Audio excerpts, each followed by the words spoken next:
Hello, everybody, and welcome to another edition of the Owner's Box. My partner, the founder and managing partner of Little Red Feather Racing, Billy Koch, is not here because he's off cavorting in Canada at his cabin with his wife, Kathy, on their 30-year wedding anniversary. So I let him out of it today, but I didn't want to sleep on our guest. You guys might have seen her horse over the weekend named Mystik Dan win the 150th running of the Kentucky Derby. So without further ado, please welcome in Sharilyn Gasaway of 4G Racing. Sharilyn, thank you so much for joining. Good morning. Thank you so much for having me. Oh, I'm so excited. Okay, well, I obviously want to talk about the Derby, but in case you haven't listened to our show is about the owner. So I actually want to hear about you and how you got your start in racing. Well, my husband, there's an article about how he stood me up almost on the night he was supposed to ask me to marry him because he was at the races. Anyway, so he finally showed up and we went to dinner and we got engaged. Of course, my mom knew this was happening. So I was like, I guess I'm just going to eat. She's like, no, we don't have any food. When has your mother ever said you don't have any food? Right. But anyway, so we were both working, and when things kind of calmed down, I was working for Alltel as the CFO, and when Verizon bought us, things calmed down a little bit, and he's like, do you think we could buy into a horse? And I thought, because I'm a finance background, and, the money on that just sometimes doesn't work out so great. Right. So I was a little bit apprehensive, but he really wanted to do it. And so we bought into one horse with a partner that he'd found. He'd done a lot of research. And so we partnered with Ian Yarnott on our very first horse. And that horse, I think, won the first time. And so we were hooked right Easy. then. You're like, easy game, easy game. We can do this all the time, right? Yeah, I think that happens to people, and then they're just in it. So, but anyway, so it's been a long time. And I talked to someone the other day, and we were talking about how so much has changed in Kentucky, with just the week of racing at Churchill. Thurby was for the locals. Yep. And when we went to it, we had a horse that my husband bought. He named after me. Her name was Sharilyn Jean. And, we were running her in a $10,000 claiming race on Thurby Day 12 years ago. And she won. Robbie Alvarado was on her, and she won. And it was the most exciting thing. But there were like two people there. There was no one there. And now Thurby is huge. Even now on Tuesday, I think they call it 5-0 Tuesday. It was huge. So they have just made Derby week so spectacular, and so it's been a short 12 years, but it's changed so much in that time period. Now, wait, I have to go back to the horse named after you real quick. That is very bold to name a horse after your wife. Yeah, and I don't recommend it because you know what? She's been in our backyard ever since she quit racing and breeding. We bred her to and got a couple of babies out of her. But and then I have this sense of responsibility over them. So one of her daughters is here, and then I found a good home for the other one. But oh, that's nice. Yes, yeah. Oh, okay. Now, where do you live at? I live in Little Rock, Arkansas. Okay. And Yes. do you guys come up frequently to Kentucky? We do. Anytime we've got horses running at Keeneland or at Churchill, we try and come up because they're usually big races. The purses are amazing and the experience is always wonderful. And so, yes, we do. I wish it was closer and easier to get to. All right. I got to know the leap then, because you went from one claiming horse to, for sure you had a $10,000 claimer. How did we get to this year where you have, not only the Kentucky Derby winner, but you have another couple of good horses, including Denimans and Pearls? I mean, I feel like you have some serious horses this year. Well, I think that over the years, we have figured out that, you kind of have to mix it up a little bit. And so we have bought horses and flipped them just to try and have a little money coming in, because in this game, you might have a couple of horses that are paying for all of them, right? And so we have a number of partnerships, and, we partnered with Brent's cousin, his first cousin, Lance, on this mare, actually. And so when they wanted to retire her, his uncle, Brent's uncle, Lance's dad, said, I don't want to be in the breeding business. And so he called and he said, hey, would y'all be interested in owning part of this mare? We want to breed her. And I said, yes, absolutely. And so we paid $10,000 to breed to Golden Sense. And that is how we got Mystik Dan. It took Unbelievable. 4 years. I mean, it's like I've said, God goes before you and he puts this plan in place. Mhm. And to see it unfold is unbelievable. Now, were you ever a horse girl before getting married or no? No, like when I grew up, we had zero animals, zero. And so, now I have, right now there's 6 dogs in my house because I have 2 of my daughters because she went with us on the trip and hasn't gotten them back. She lives in Dallas. Um, we've got some horses here that are retired thoroughbreds. And then when I quit working full time, first I decided I would try and play the piano because, why not try that? Well, I was terrible at that.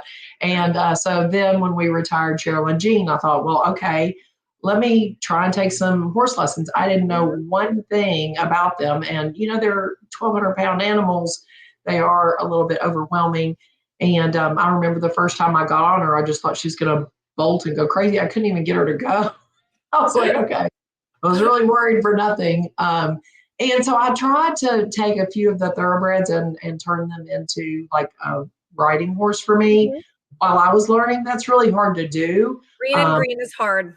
yes. And so, anyways, I had several people suggest, why don't you buy a horse that would be more dressage Mhm. suited? I don't need to jump. I'm too old to try jumping and things like that. And so I thought, I can't believe that I have to buy a horse because we give them away and find good homes for them all the time. But anyway, so I You should have bought made a a, trade deal with someone that had I something, know, and be like, "Here, I I have know, another green one for you." I know. It just seems like the thoroughbreds tend to do better when they have a new life as a jumper or hunter jumper or something like that. Getting round and collected and all that, I don't know. I haven't had much luck with that, and I sent them off to different trainers and tried. You turn this into a dressage horse for me, and no, it didn't work out. So I did buy a couple of Spanish horses, Andalusians. Uh-huh. I have a trainer that's 2 hours from me. And so it was hilarious because I was like, okay, I need a trailer. And I bought a trailer and it showed up. And my son said, Mom, you don't know how to drive a trailer. I said, I know. I need you to teach me. And so he taught me how to pull a trailer and back it and all those things. I'm not perfect at it. I haven't had any major catastrophes yet, knock on wood. But I'll haul my horse to Jonesboro, Arkansas, to my trainer Amanda Bailey, and go have a couple of lessons. I'll I spend love the it. night, and then I'll haul them back. They are there now, right now, because I left them. I wanted to make sure they were still in training while I was gone this last week. So I am all in to horses at the moment. I would tell you I live them and I love it love so much. that.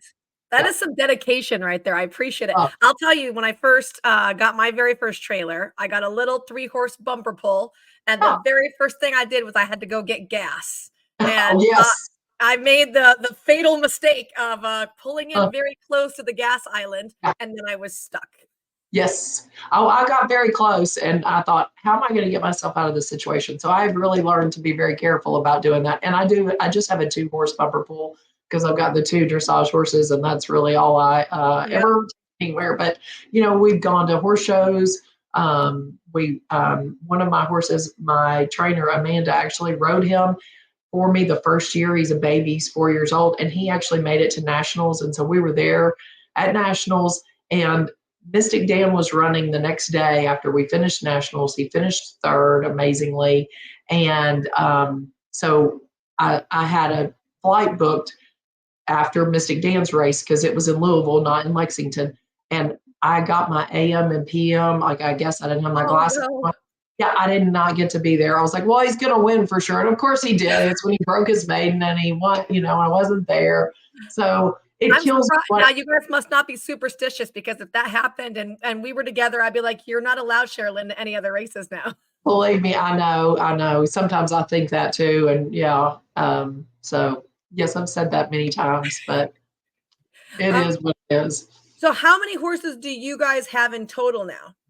Well, so we own a few by ourselves. I would Mhm. say we have four mares that we either own. We own one by ourselves. We own two with Lance Gasaway, and then we own another one with Bill Hellwig. And then we have from those mares, well, 796 foals. no, not that many, but we have quite a few. I mean, Mayhem, she has two fillies, and she just had another colt. So we've got three there.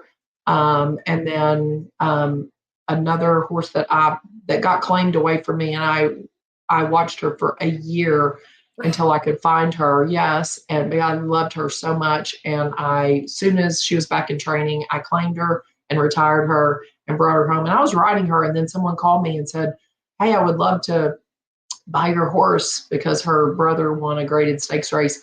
And I thought, well, if you want to breed her, I'll breed her. So I did. I bred her. And so we have three babies from her and her first baby. You know, the first foals are usually a little small. Yeah. Um, but she was small and mighty. She had the biggest heart. And until the last two races, her 2 year old career, she hit the board every time. She won the Oh, great. $500,000 uncappable stakes. I mean, you want to talk about a proud mama? I was just like, look at my little baby girl go. Right? So, I love anyways, that story. That could have been a yeah, story all in of itself. Now, I so got a you guys lot. have so you guys only breed to race it and not breed to sell? We have not bred to sell any. I mean, I'd say things changed overnight with all of Ma'am's babies, right? Right, yeah. Now Especially they with those all, 2 fillies. yeah, now they're all very, being talked about. So we'll see. And then I didn't answer your question. I'm sorry, I got off on a tangent, but we have, I would say right now, and I'd have to count, but I mean, because sometimes we have a horse and it gets claimed but I mean, we probably have interest in about 20, Okay. 25 horses at the time. Some are in the red, white, and blue racing syndicate that Randy Gillette of Twin Creek started. He's a very good friend of ours. Um, and my very best friend is the brother-in-law of Steve Davison. And so Steve Davison and Randy Gillette are Twin Creeks Farms. And they kind of really got us into a lot of this. We certainly didn't have the budget that they had to Mhm. buy horses. And Randy has very good taste, but he help us pick out the horse that Brett named Sharilyn Jean. And he's helped me pick out the stallions that I've sent my Mayor Me Fiore to in every case. And it's just great to be partners with them because we know how they are, and we all have the same goals and dreams, right? Is to win something like this, right? Now, is your husband so just gassed that he went from, like, almost begging for 1 horse to now you guys have a nice stable and you've won the Kentucky Derby with a homebred? No, it is unbelievable. It is just unbelievable. We do have to just sit there and pinch ourselves. And honestly, people are like, has it sunk in yet? And I'm like, I'm still not sure if it really, really has sunk Right. in. But I mean, the other day I was sitting there watching something and I just broke out in tears. It's just so special to me. What was that whole week like? I mean, because you go in as a little bit of a longer price, but I felt like no one was disrespecting you. I did a couple of podcasts and it was a horse. It was like, if you like him, you have to use him because he's been right there. I think the biggest knock against him was his big win came in the off track. Right. So it's not like you got a Everybody, complete chuck out. yeah, everybody. I mean, I think that's the case. And, when you sit and you see every day they're doing a story about a particular horse, we were among 20 amazing horses. So, Mhm. I just, you know, anybody can win the Kentucky Derby, right? Because you're all in it and you've all done something amazing to get there. Um, I just, I think I was more nervous at the post position draw than I Okay. was at the actual race because, post position is so important. And of course, I'm analytical. And so I've read all this stuff like, oh, this post position has never won and this one has never. And you're like, it's like they would pull a number out and then they would pull a horse out and you would just, the whole crowd was like when the one was drawn or when the 17 or the Yeah. 20, or the ones that, they just say, oh, you know, so I think that was more nerve-wracking just because it does impact where you are in the race and what your strategy is going to be.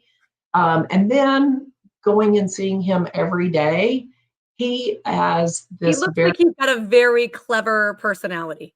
he does, and he's very calm. And I've been around a lot of racehorses, some that you can't be around. Yeah. And when we picked our daughter up from the airport, I said, "Hey, let's stop by the barn." He goes out around 3 o'clock and gets to go graze. And so we stopped, and Kenny was getting him out, and he's like, "Here, you can take him." And I literally led him over there, and he's just grazing and, just cool as he could be. And to have a demeanor like that when tractors are going by, the races are going on. It's Right. 5 Tuesday. There's so much music going on. There are people cheering and screaming, and you can hear it on the backside. And he's not fazed by any of it. And so every day that we would go see him, that's how he was. And he would go out and do his little jog or whatever he was doing that day. He went and he had his like freshening coming out of the gate. We wanted to make Mhm. sure he was accustomed to one standing there for as long as it might take, Yeah. right? And so we did that one day where he just stood there for about 2 minutes and then they pulled him out. And then the next day they took him back and popped him out and popped out great. I mean, he is great out of the gate. And that's what we wanted to make sure that he was, hey, we remember how to do this, right?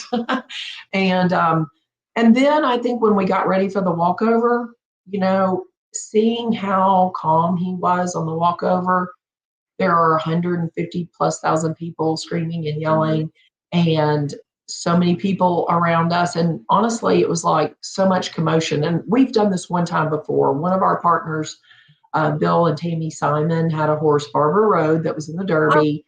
And yes, I love Barber Road. we partnered with them on a number of horses, but we couldn't partner on every horse that they had. And he was trying something new. He bought a bunch of weanlings, and this one he bought for $15,000. What an amazing story! And so when he was able to get points and be qualified to go to the Derby, he invited us to do the walkover with him. So we had done Oh, it before, and I remember doing the walkover and knowing that, what, you all of a sudden get just covered up by horses and covered up by people. And so when Mystik Dan came and like started to lead, they weren't in numerical order. I was like, here we go. And I'm like, I lost my husband. I'm like, I am keeping up with him. I'm going to stay up with him. I'm going to stay up with him.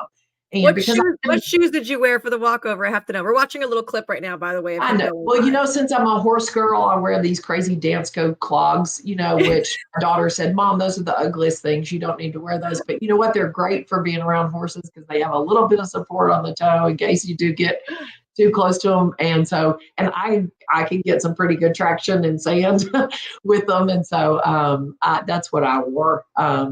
So anyways, but on the walk over, he was just calm, calm, calm. And then when we get to the paddock, we're the first ones there, and the Mhm. paddock is already completely full of people. I don't know how those people got in there because they weren't, They they're can't very strict you about. have to literally camp for, like, 2 races before and then hide. I don't know. I mean, I don't really know how all those people. I don't know who they were with or how they got in there because you have to have like certain credentials to get into the paddock, and only so many people can walk over the horse and all that and stuff. So I was like, who are all these people? And then I'm trying to get up there so that I can be close to watch him. And then when they said, okay, if you're listed on the program, you can go over with your horse. Well, Lance and I always go Right. and get in the paddock with him, and he. Oh my gosh, he's just standing there so calm. He's just so chill. And other horses are having a fit and don't want to be saddled. And, you just don't want your horse, you don't want to see your horse run his race Mhm. or any of it, the paddock. Yep. And he was just chill. So I had every confidence in him. And wow, I had prayed over him and I was just ready to go. Now, were So you nervous at all, though, that McPeak had won the Oaks the day before? Because for a trainer to win the Oaks and the Derby in the same weekend is, pretty upper echelon there. it is, but you know what? I had every faith in Brian Hernandez because he is just amazing. And I'm like, great, he just won it. He knows what to do. He knows. And no, I mean, he's just so stand up. I mean, he's very honest with you about your horse and about the trip and about everything that happens. And you never have to worry about him getting off your horse and him not being prepared and him not giving you 125%. So, and right before he got on, Kenny was talking to him about, hey, look, now I'm hearing that maybe door knock's not going to go. You know, you need to be mindful of the pace. You need to put yourself in the right spot. You know, just you know what to do. And so, you know, because originally we had heard, okay, this horse and this horse are going to go, and we did not want to Right. burn him up either. We wanted to sit off of that. And so, I can't. I mean, he could not have been in a better place. It's like he just had a little pocket of, you know, clearness around him. And then it was just really knowing at the right time to go on that rail and squeeze himself through. And This it, was the move right here, keeping him right here where he, yes, like you said, look at this perfect pocket. It is like he had the red barrier, a sea he around him. did. He I mean, did. He did. Yeah, I was like, God, okay, get ready. We need you to part the seas here in just a yeah. second, you I think know? this was the move that won the race, though, in Yes. my honest opinion. Every single person was like, look at the 3 going up and getting them this killer position right now. Yes. And he did that in the Southwest as well. Mhm. And I'm telling you, when he did it in the Southwest and he just kicked clear, I've never been one to get excited before they get to the end, like thinking that we've won, because I have been burnt at the, you know, I've lost 5 nose. I've been the Sierra Leone so many times, I can't tell you. But right here is when he just Woo! squeezed through. He had to get through there, and then he kind of kicked away, and that's when you see that viral video of me and my kids just Yeah, going insane. But then I know the finish line. This is the longest stretch. it is. It is the longest stretch in North America right I'm here. like, where is the finish line? And we couldn't really see the finish line Mhm. because our box was sitting back a little bit from it. And so at the moment, I didn't know if we got it or not. And like I said, I've lost by nose so many times. So to be on the other side of that, you know, yes, it would have been amazing to be second or third, but I wanted to win. How many times have you watched back this race now? Oh, I can't tell you how many times. I cannot tell you how many times I've watched it, and every time it's just so amazing. It's just like my husband just sits and just, you know, redoes Right? it. I Rewind, know rewind. I know that Kenny has said we're not gonna make any predictions about Preakness yet. Right. But what does it feel like to be the only horse this year who could win the Triple Crown? Well, I mean, I think the pressure for that Mhm. is immense.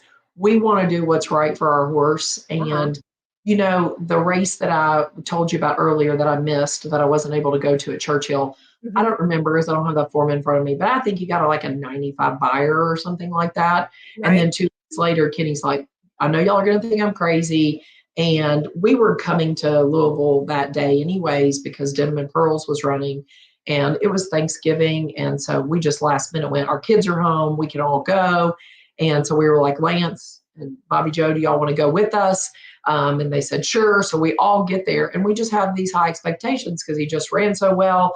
And then when he finished fifth and everybody was like, oh, can he stretch out? You know, we're like, oh, well, maybe, you know, what's the deal? And then when they take him back and scope him, you know, he's full of mucus. Mhm. You know, so then we had to go, oh shoot, okay. So then he had to, you know, be on some antibiotics and be turned out for a little bit and like get back into training. And then it really messed up the whole schedule for these prep races.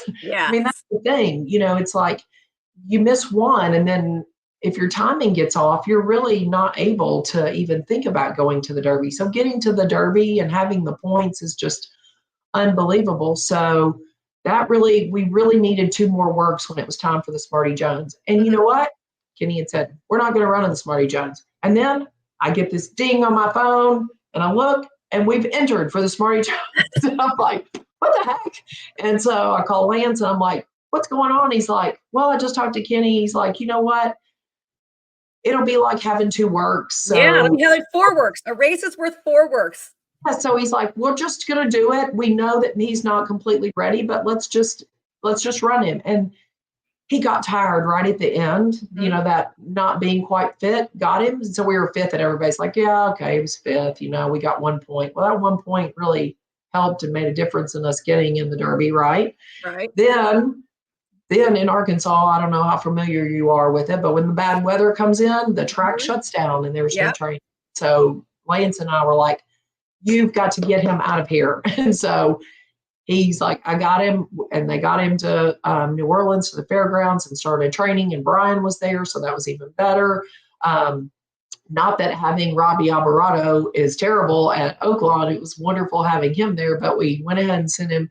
And so Brian was able to get on him more, Right. and he was really able to keep him in fit shape. And so coming into the Southwest, I felt very, very positive about him because I felt like the Smarty Jones was not his race. And I said, I really felt like, okay, I think he can do it. And then, but I didn't know about the wet, because that's always this thing that you don't know about, and if they hate it, and. Um, so, anyways, he really showed his stuff there that day. And then it's 3 weeks until the Rebel. So Kenny's like, he just ran a huge number. He got over 100 bar. I'm not doing this. I'm not going to run him back in 3 weeks. We're going to wait and save it for the Arkansas Derby. So then I'm like, okay, we have to be first or second to know we're in the Derby. And if we're third, wow, we're going to have a lot of things happen. And so, of course, I'm reminding God about that, hey, we need to be first or second, right? We had this conversation already. We did. And he's like, well, guess what, Cherylyn? You have to trust me. You have to trust me and make things work out. So, yeah, that's where we are. So, I went and talked to, a group for a fundraiser for the Arkansas Oaklawn chaplaincy. And I was like, yeah, we got to have faith first to make it. And so we made it. We're going to be in the Derby. And so it was good to have something to talk about, because what if I'd been there as the speaker and we didn't make the cut? I mean, that would have been awesome. You're like, God So, has bigger plans. I'm not sure what they are right now, but they don't yep, involve roses. yes. So, anyways, we're super excited that we got to that point. So, anyways, I really felt like with him having these, he and Fierceness were the only two horses in the race that had over 100 buyers. Mhm. So I just felt like everybody really didn't give him respect because he didn't win the Arkansas Derby. And Right. if you don't go watch the Arkansas Derby and see that he got nailed and he got taken back, we were in it, and then we weren't because he got hit by that horse. And I don't know how Brian stayed on him, but he did. And for him to fight back and get third, was amazing. But I just think a lot of people discounted him. Oh, he was third. Mhm. So I understand. But that's what gave me a lot of faith and confidence in his abilities too. So, Well, I think that you're probably one of the most feel-good stories that we've had in racing in a um, really long time, and I know that he has a lot more fans now. he Um, for sure, there's a lot of people that are gonna be Mystik Dan fans going forward.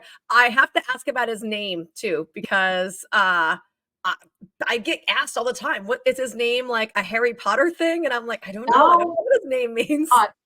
It's not. So we own Ma'am, the Right, mayor, with Lance Gasaway and Daniel Hamby the third. He goes by Banks, is his name that he goes by, but he's Daniel Hamby the third. And so, matter of fact, Brent and I and Lance and BJ were having dinner after a horse that we own with them, Southern Grace, had won. And so we get these texts, oh, you just had a colt, and so it's the first foal that Ma'am has had. And Lance said, oh, Banks wanted to name it after his dad. So he said, wait, since it's a colt, we'll let him name the first one. So we take turns. We each get to right. take turns naming it. And so he said, I know he's got a name picked out. Let me call him. And so he called him and he said, yeah, I want to name him Mystik Dan. His dad evidently started a company named Mystik Tape Company. And Okay. yeah, and so he wanted to name him Mystik Dan. I And love and then I think that turned into, the Sigma Supply Company that So they he's had. literally been named since birth. Yes. Oh, That's yes. amazing. Yes. Since birth. I mean, I immediately got on the Jockey Club thing, did put the request in and got the name back. Yeah, we name them fast. We've got them ready to go. The I love second, the second a baby that we had, we didn't know if it was going to be a boy or a girl, and he was out of Unified. And do you know I had Universe on hold for him? Really? Mhm. Yes. And Wow. then it was a filly, and so I was like, well, let me see if they'll give me Miss Universe, and Miss of course Universe, they right? So they wouldn't give me that. And so I ended up naming her Yes, Ma'am. So Oh, I like that though. yes. That's super So cute. so she'll be at the track soon. We've got her ready to go, and she looks amazing. So yes, and then BJ and Lance named the next filly after their grandson Ford, and so his name is Ford's Ma'am, or her name is Ford's Ma'am, Okay. and then we had another colt, and I don't know if you know this, um, but Lance had another horse that was headed to the Derby. Do you know that? Uh-uh. So so again, Lance and his dad went to the sale. They got a horse. He called my husband. He said, "Hey, we bought a colt. Y'all interested in being part of it?" And I don't know. I must have, I'm the numbers girl over here, and You must have poo-pooed that idea. I must have been complaining about how expensive all these babies are or something. But Brent did not even tell me Lance called and said, "Hey, do you want to be on this colt?" And so fast forward, they show up at Keeneland. We're there that weekend for, I don't remember who we're watching, but we're there. And I look and I'm like, do you know Lance and Uncle Clint have a horse in the main special weight today? And he's like, oh, well, we better go down there. So we go down to the paddock and we're like, hey, what about this horse? And he goes, well, Brent, this is one I called you about. You didn't want to be in on. And his name is Wells Bayou. And Oh, so, yes. yes. And so I said, well, I can't believe this. And then the jockey walks out and he's got our silks on instead of Lance's silks because, there was some confusion, Gasaway related, in the silks room. It was too late to go find theirs. I said, well, you're going to win now Yeah, because right? our silks and not yours. And sure enough, he won, got a big number. I called him on the way home. I'm like, well, can we be in on him now? And Yeah. he goes, well, the price just went up. And I said, yeah, I guess we're going to be living vicariously through you on this one. And so that's what we did. We just had to watch and, You're like, but watch. you can use my silks anytime you want to. Yes, exactly. And so, anyways, Wells Bayou had a great run. He had plenty of points after winning the Louisiana Derby to go to the Derby. He also had finished, I can't recall exactly, second, third in a couple of the other prep races at Mhm. Oaklawn. And but it was COVID year. And so guess what? It got pushed to September Uh-huh. and he got hurt in between there. So he is standing in Oklahoma. And so we had sent Ma'am to him. And so Really? she just had a colt out of Wells Bayou. Wow. Yeah. So Is he now we're is he waiting. named yet? I gotta know what his name's Oh, gonna be. well, it was funny because Banks, it's his turn, and he had already sent in a name, and I looked it up, and I'm like, it's already reserved. Did anybody already reserve this? And everybody's like, no. So we don't know who reserved it, but I'm like, okay, Banks, back to the drawing board. You're going to come Wait. up. If someone else reserves it, you can, call the jockey club and they might let you give them your contact info so you can Yeah, offer. Yeah. I'm gonna do that. Yeah, because our partners Randy and Kim, they are so good about that because when we bought this Omaha Beach colt, they were like, okay, what names? I'm like, what about D-Day? Well, it was spelled differently and somebody had Yeah. it and they called and they really did all this stuff and they were able to get it. But anyway, so yeah, I'm sure if we call, I don't know how that conversation will go, but it's You're like, worth a "I'd like to name a brother to the Kentucky Derby winner. This name you have reserved."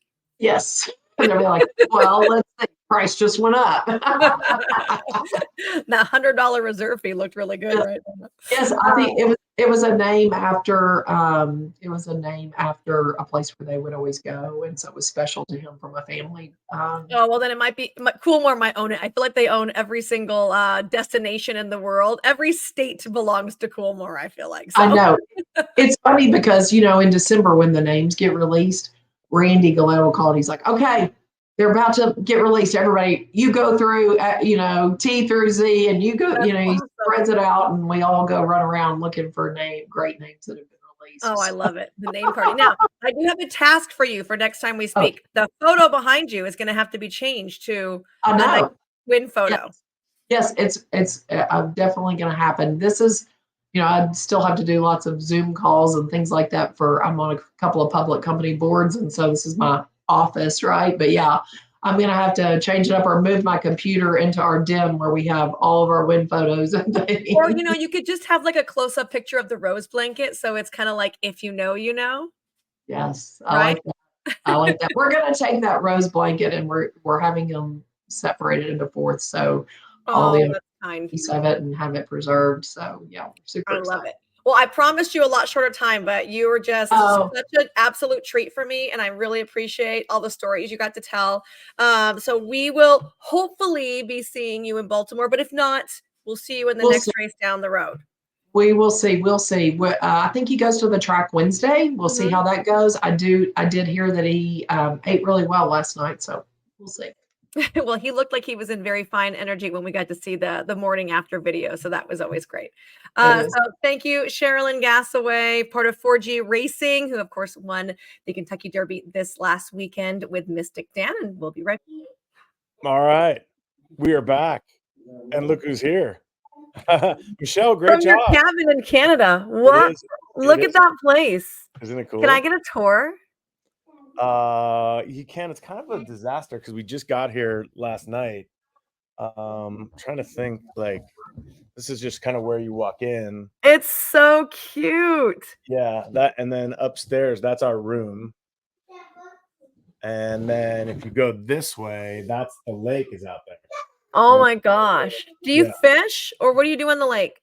We just do all lake stuff. Water ski, jet ski, and swim and hang out. It's a lot of fun. We've been here for a long, long time. So this is actually where we got engaged Really? over 30 years ago. Yeah, right down on the bank. Oh, that's so sweet. Crazy, I right? love it. So we came here after that crazy Derby weekend. And Michelle, great job with the interview. What a cool Yeah, cool Sharilyn person. is so amazing. I mean, like I told her, oh, like 15, 20 minutes, and like 30 minutes into it, I'm like, do I have to hang up? Because she was so fantastic. So That's awesome. really Well, great great stories job. from her. And Awesome. always exciting to get, I mean, our Derby winner regardless, but especially when it's a smaller, connection. I just thought it was awesome and a homebred, and the whole story was great. It was a great story. It was a great race. I can't remember. So just so you know, personally, like on when we did our show, I don't think I loved Dan yet. Did I? Uh-huh. I don't Yet? remember. Did you say yet? Yeah. So, Okay. but by the time Friday rolled around, and I'm so stupid because I didn't put him in my 2-day pick six, but the time Saturday morning rolled around, all of a sudden I loved Mystik Dan. I had him. I had the exacta with Sierra Leone. I missed the try because I did not have Forever Young. How did you not have Forever Young? But the crazy thing is, I went back onto my TVG account and I did like him on Friday because I hit the double, the Kenny McPeak double. I Uh-huh. hit the Oaks turf race Derby pick 3. I was like, I just lit it up this weekend, Michelle. We had Oh, that is so great. Yeah, I did not use I had like my exacta that was like, I had completely faded fierceness. yeah, you So I did. had Sierra Leone, Forever Young, Resilience, Stronghold. Oh My no. only like horse I liked that ran crappy was Just Steel, and I don't know what the Yeah. heck He he was was kind of on the doing. lead, I think. I kind of was running. Yeah. Yeah. Yeah. But what a ride. What a weekend for Kenny McPeak. I mean, I told you I loved Torpedo Anna, I believe, on the show. Yeah. I think we should Yes. pull that clip. I also loved Torpedo Anna for sure. Right. And so was a good weekend for the good guys, for us. I mean, Yes. just because selfishly we weren't who is the woman that predicted like literally the top 4. Caitlin Free. Caitlin Free. I don't really know her, but good job, Caitlin Free. That's pretty good. I mean, there's a lot of people who you find out after who actually liked Mystik Dan. So good for you. Congratulations. And hopefully, I'm hearing things that he's now going to the Preakness. Did you hear that today? So what we've heard is the last time he ran back quick, he didn't run good. Right. That was But yesterday. yeah, and then today it was more of like, we're gonna let him tell us. And Sharilyn did say on the show that he was going back to the track tomorrow, which is gonna be Wednesday from when we shoot this show. Beautiful.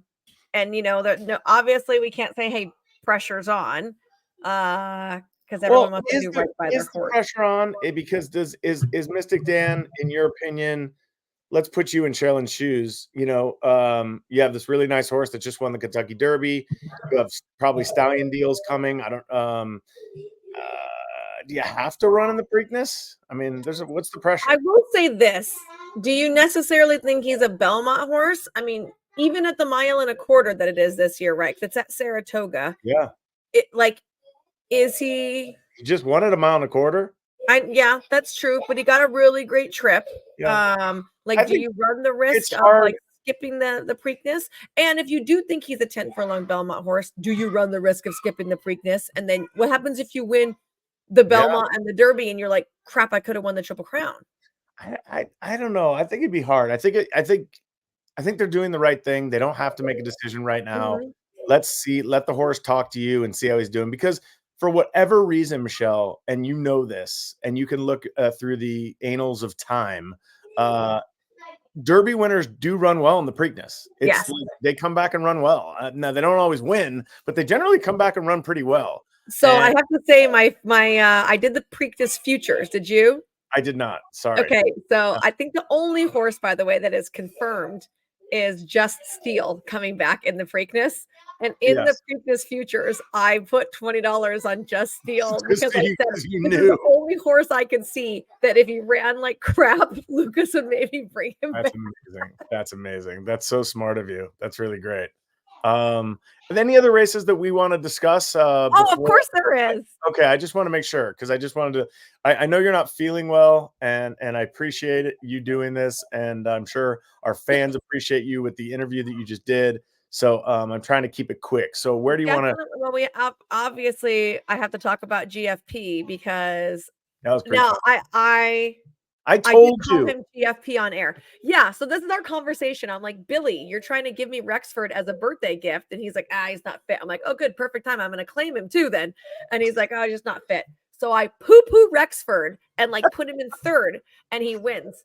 Okay. When I was handicapping, I put GFP in second and I had Planetario first. And then after we talked about Rexford, Billy's like, but GFP is going to run a good race. So I upgraded him. So it ended up like balancing out where I still looked okay. But I was like, seriously, after Rexford won? I wasn't like, you know me, I tell you whatever I think. Yeah, but I know class-wise, he just like was so strong in that field. And I know you said it's hard. Like, it's just hard. You know, it's hard when you're working at Los Al to just truly know how fit a horse was, and so many things have to go right. For example, he broke like a shot and got a pretty easy lead, right? I mean, so many things went right for him that, looking back, if I knew that was going to happen, if I knew he was going to get an easy lead, fine. But Gold Phoenix is such an interesting horse because he's just not your typical horse. He breezed before he won the Eddie Reed or the Del Mar Handicap. I can't remember last year. He worked in 107 on the grass. And that's 5 furlongs in 107. And we were like, what just happened? So I don't know what happened in that last race. None of us know what happened. Maybe JJ Hernandez just had him too far back. I know, listen, Phil wasn't happy with his ride afterwards in that race. He just kind of was, never really asked him, never really got down, never really rode him. But it could have been Gold Phoenix just didn't feel like running that day, because he sure was a different horse over the weekend. And it's just so great for the Little Red Feather Partners to have him back, because he's one of our like cornerstone horses. And he's just brings so much happiness and joy to everybody. So, and the way he did it too, he looked like he was just going to get swallowed up. And then he was like, no, I don't think so today, boys. That was very exciting. So congratulations out to you guys. We also had our first juvenile races over at Santa Anita. I know Keaton's been in full swing with the baby races and we've been a step behind. But some people might think that's better because we're giving our horses a little bit more time to, get ready. So at least we have those underway at Santa Anita. What did you think, since you were at the Derby? What was the, outside of the Oaks and the Derby, what was the best race this weekend? What was the best race? Wow, there were so many good races. I mean, that race that the Ammermans won, the American Turf, that Rispoli won on Turkari. What's the horse's name? His name, it looked like Taziki to me from the screen. So. Graham Motion coming through at a huge price. Of course, I ran into Graham like right after the race. I'm like, nice win, man. And he goes, I didn't even bet. I feel like Graham's like a $5 better though. Like I can't see Graham like hammering the window. No, I thought that race was pretty good. I thought Program Trading, I'm such a big fan of that horse.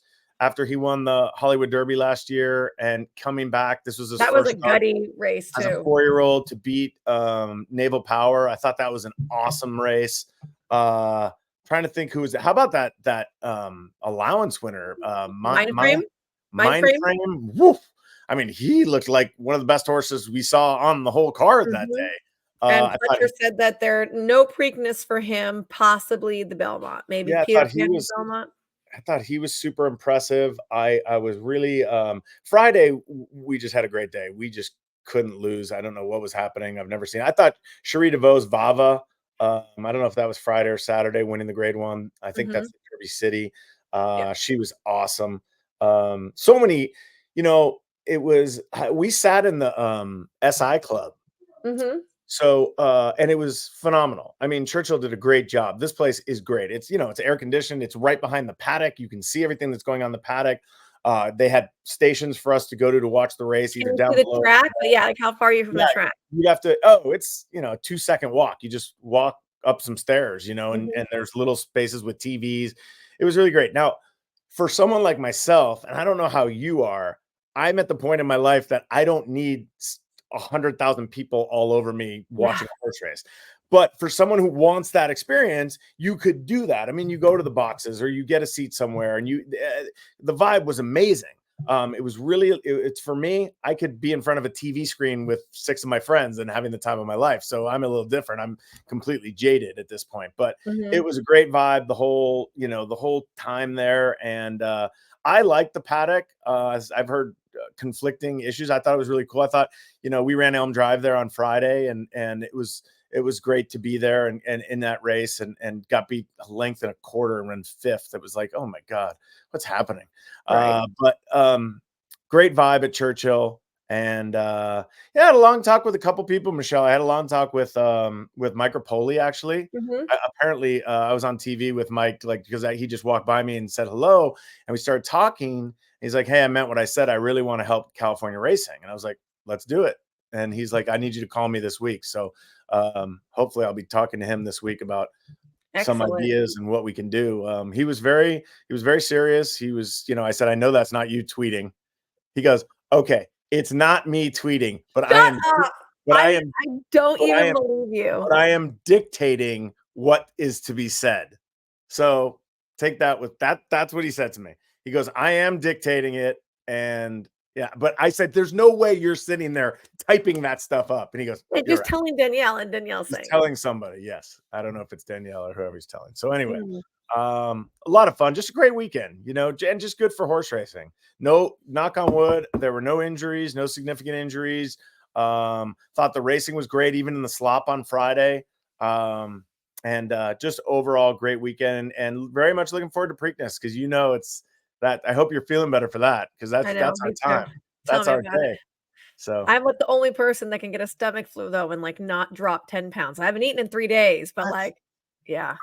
Oh no. Awful. All right. Anyways, so that was our kind of just quick wrap up. Just want to tell you what's coming up next at Santa Anita this weekend.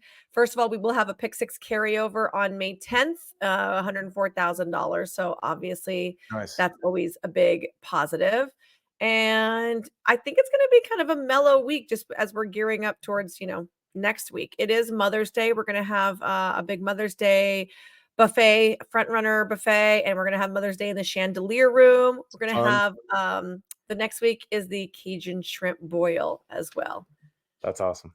That's it. Well, so I mean, I think the next time I'm going to see you is at Preakness.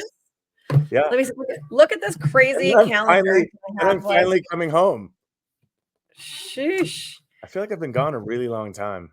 Well, I mean, it's hard to be bi-coastal. Yeah, it's tough. Right? It's tough. How long are you staying in Canada? We're going back to Lexington on Thursday. Oh, so you have 2 more days there. I got 2 more days. Yep. Oh, what does Kathy do when you go up there?